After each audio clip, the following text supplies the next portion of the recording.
Hello. Hope you're feeling good. That's important. Always be positive. This little video is going to be about some hand exercises, specifically hand exercises that I learned through physiotherapy that help my shaking hand when I'm trying to do something specific. In my case, painting or writing. Because I'm old-fashioned. I still like writing with a proper ink pen that you fill up with ink. And I've left it to this time of day because this is the way my handshakes might be different to yours. It might be better, it might be worse, it might be different. I don't know. But I thought if I show you sort of mine at its worst, that would be fair, wouldn't it? And at the moment, this is probably as bad as it gets. And it's only that hand. It's only my right hand, and that's what it does. Okay. Now, I'm not proposing to say that these exercises will get rid of that. I don't know that they will, but they help. And they're also partly the exercises you do every time, partly the exercises I do every time I go to see the Parkinson's nurse or neurologist or whoever, the people who are monitoring my condition.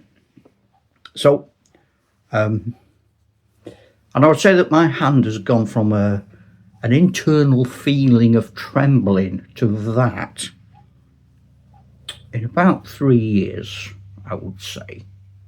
But it isn't always like that. This is just at its worst. I'm about to take my dopamine, which I take every 3 hours. So it's the end of the cycle. And I'm deliberately doing it now because I wanted you to see the situation. As soon as I finish the video, I'll take the dopamine. That'll get better. So the first exercise, and they would normally be done at arm's length. So I'm going to try and sort of move back to arm's length. So, and you will do both arms. And it very simply, just opening and closing your hand. I should be doing it with both as fast as you can. And we do it about 12 times.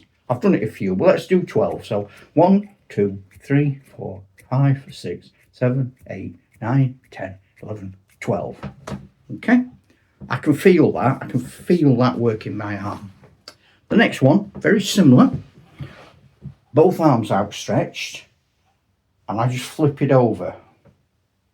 And I try and keep the shoulder still. So I go 1, 2, 3, 4, 5, 6, 7, 8, 9, 10, 11, 12. Now another one I found works for me, and it's from when I used to do jiu-jitsu, and it's not one I've done with the neurologist, but it works for me. So I'm not saying it's got any scientific basis, but just shaking your hands for a count of 12. 1, 2, 3, and go really limp. 4, 5, 6, 7, 8, 9, 10, 11, 12. Actually, you can feel the blood tingle. So another one, put your arm out, and then you just bend the ends of your fingers. Try and keep your arm straight. And just bend your fingertips in, like that. And then we're going to go 1, 2, 3, 4. I like to do this under control.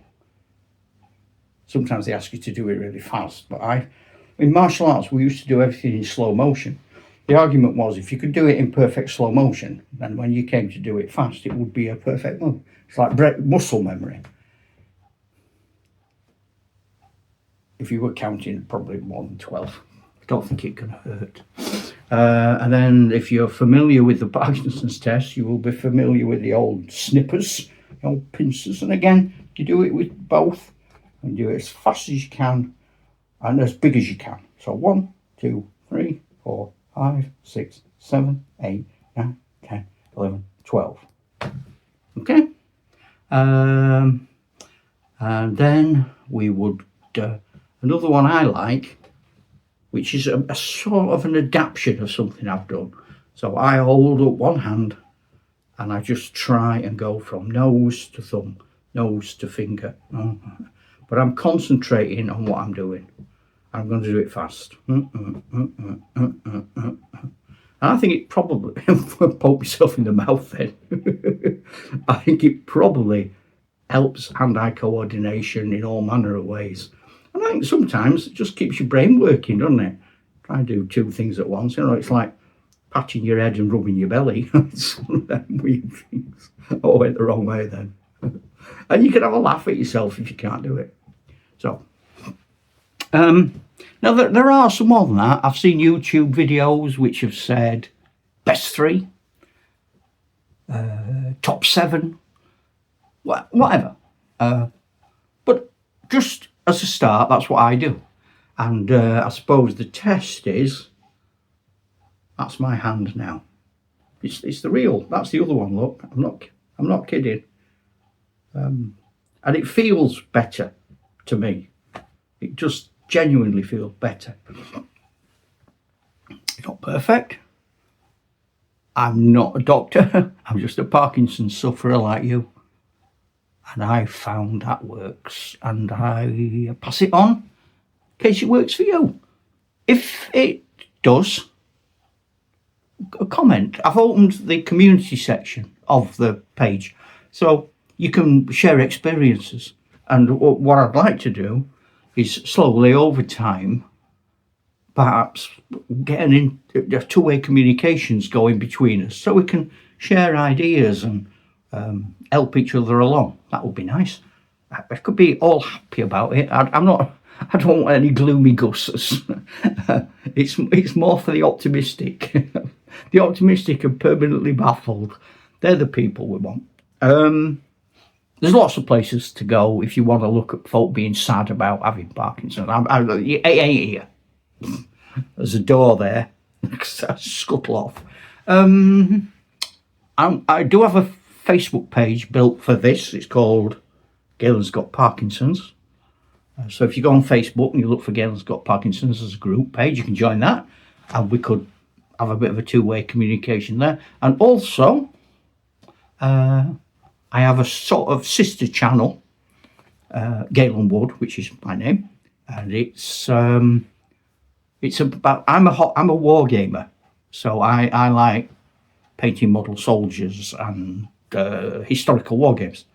And it's very hard. I did it from being a child. It's very hard now. So it's a sort of page for wargaming, but with the proviso that I've got Parkinson's. So if you're a knitter or a crochet person, or you like gardening, or you're a model railway enthusiast, and Parkinson's is getting in the way, we can all get together there and moan about it. So I hope that helps. And I look forward to seeing you soon. Be good. And keep smiling. It's a lot better than crying. Problem shared is a problem doubled.